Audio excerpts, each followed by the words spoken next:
হিসাবে কথা বলে যাই। আজকে আমি বলে আসছি যে আমার যত তকমা আছে সব তকমা তোমরা নিয়ে যাও।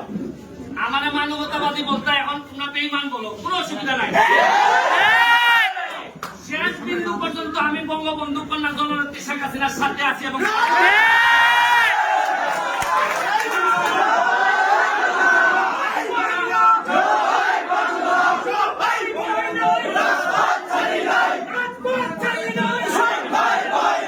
একটা জিনিস শুনো, তোমরা নতুন জেনারেশন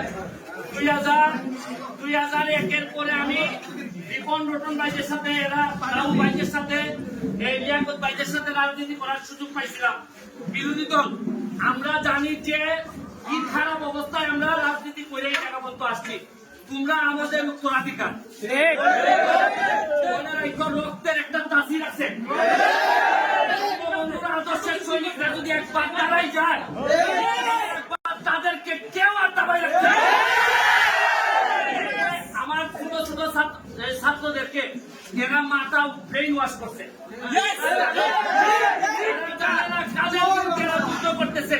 আজকে যদি এরা ক্ষমতা থেকে পতন করতে পারে, কালকে এদেরকে লাথি মেরে ফেলাইয়া ক্ষমতা নিবে, জামাত শিবির ক্ষমতা নিবে। এরা জানেই না এরা কিসের জন্য যুদ্ধ করতেছে, এরা জানেই না।